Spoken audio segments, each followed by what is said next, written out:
अगली खबर, किसानों से समर्थन मूल्य पर फसल खरीद के लिए केंद्र सरकार ने राज्यों से निजी क्षेत्र की कंपनियों को खरीद की अनुमति देने को कहा है। सोमवार को केंद्रीय खाद्य सचिव सुधांशु पांडे ने ये जानकारी दी है। इसके अलावा फसल खरीद के लिए केंद्र सरकार की तरफ से राज्यों को दिए जाने वाले अतिरिक्त खर्च पर 2% कैपिंग भी लगाई जाएगी, यानी कि 2% ज़्यादा खर्चा नहीं दिया जाएगा। आड़तिया कमीशन, मंडी टैक्स और मार्केटिंग फीस के तौर पर केंद्र की तरफ से राज्यों को अधिकतम 2% राशि ही अब मिलेगी। अलग अलग राज्यों में केंद्र की तरफ से इस तरह के खर्च के लिए अलग अलग फीस चुकानी पड़ती है। केंद्र को प्रति किलो चावल के लिए लगभग 36 रुपये का खर्च बैठता है, जिसमें 4.33% हिस्सेदारी अतिरिक्त खर्च की होती है। वहीं गेहूं के प्रति किलो पर जो खर्चा आता है वो लगभग 25 रुपये का आता है। इसमें भी 4.41% अतिरिक्त खर्च होता है। फसल वर्ष 2021-22 की बात करें तो केंद्र सरकार ने इस तरह के खर्च के लिए 14,000 करोड़ रुपए राज्यों को दिए हैं। सर, ये कैपिंग क्यों की जा रही है? पहला सवाल ये मामला समझना जरूरी है। राज्य सरकारें केंद्र सरकार के बिहाफ पर या केंद्र सरकार के बिना पर देश के खाद्यान्न भंडार के लिए बफर स्टॉक के लिए अनाज की खरीद करती हैं। उस अनाज की खरीद पर जो फीस या मंडी फीस या जो स्थानीय चार्ज दिए जाते हैं, लगाए जाते हैं, जो अलग अलग राज्यों में अलग अलग हैं, उनकी वापसी केंद्र सरकार राज्य सरकारों को करती है और ये फूड सब्सिडी के पूरे बजट का हिस्सा होता है। जैसे पंजाब में 6 रुपये और 46 रुपये क्विंटल के आसपास की लेवी लगती एमएसपी के ऊपर। ये 6 रुपये है, कहीं 4 रुपये है, कहीं 2 रुपये है, कहीं 1 रुपये है। अलग अलग लोकल लेवीज हैं। और सरकार की जो टोटल इकोनॉमिक कॉस्ट है फूड ग्रेन को खरीद के मेंटेन करने की, जब हम इकोनॉमिक कॉस्ट कहते हैं तो उस कॉस्ट को कहते हैं जिस पर सरकार गेहूं या चावल या अनाज खरीदती है और अपने पास भंडारण के लिए रखती है, उसमें जो लोकल लेवीज हैं या जो लोकल टैक्स हैं जिनकी वापसी राज्य सरकारों को की जाती है, उनका हिस्सा करीब 4.33% है।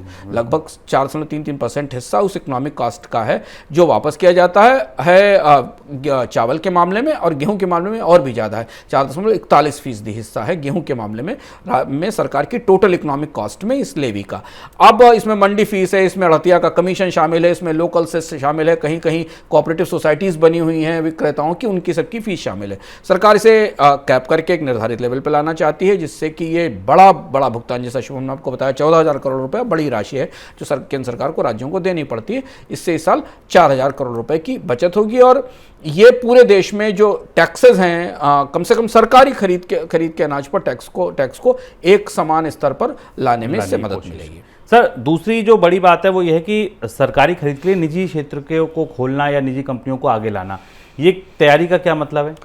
ये सबसे महत्वपूर्ण घटनाक्रम है और मुझे लगता है कि पूरे भारत के खाद्य बाजार में जो हाल फिलहाल में हुए बदलाव हैं, जिनमें हमने पिछले दिनों में आए कृषि कानून देखे, कृषि कानूनों का विरोध देखा, फिर उनकी सरकार की तरफ से वापसी देखी, उनकी रोशनी में ये भारत की फूड इकोनॉमी और फूड मार्केट में जो केंद्र सरकार का इंटरवेंशन होता है खाद्य सुरक्षा के नाम पर, उसमें बहुत बड़ा बदलाव है और इसे हमें थोड़ा सा विस्तार से गहराई से समझना होगा। पहली चीज़ जानना ज़रूरी है कि अभी तक भारत में जितनी भी सरकारी खरीद होती है बफर स्टॉक के लिए, वो एफसीआई करती है, फूड कॉर्पोरेशन ऑफ इंडिया करती है राज्य सरकारों की मदद से, और उसका एक हिस्सा राज्य सरकारों की लागत का वापस किया जाता है। अभी हाल में खाद्य सचिव ने स्पष्ट रूप से अपने एक भाषण में इन दोनों चीज़ों का जिक्र किया। एक, जिसका हमने आपको जानकारी पहले दी कि सरकार राज्यों को दिए जाने वाले प्राइसेस की कैपिंग करेगी, और दूसरा उन्होंने कहा कि फूड कॉर्पोरेशन इंडिया के साथ सरकार अब निजी विक्रेताओं को, जो निजी कंपनियां हैं, उन्हें भी इस बात के लिए आमंत्रित करेगी और स्टेट की बाकी एजेंसियों को भी आमंत्रित करेगी, यानी राज्य सरकारों की भी कुछ एजेंसियां होंगी जो खरीद करना चाहेंगी, उन्हें भी आमंत्रित करेगी, ताकि वो पूरी तरह से बफर स्टॉक के लिए खाद्यान्न खरीद की जो प्रक्रिया है उसमें वो शामिल हो सके। उन्होंने राज्य सरकारों को इस मामले में केंद्र के खाद्य मंत्रालय ने चिट्ठी भी लिख दी है।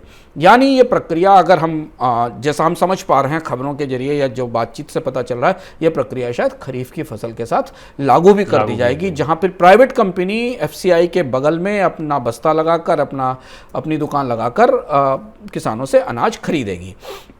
ये बात खाद्य सचिव ने जब भी आटा मिलों का जो फेडरेशन था उसकी घोषणा के साथ कही थी। अब इसमें दो तीन चीज़ें महत्वपूर्ण देखने वाली हैं।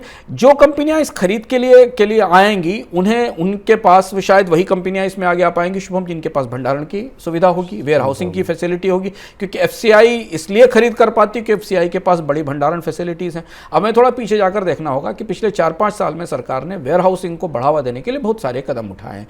सब्सिडीज़ दी गई हैं, वेयर हाउसिंग को प्रायोरिटी पर रखा गया है, उसे बैंकों से पैसा दिया गया है।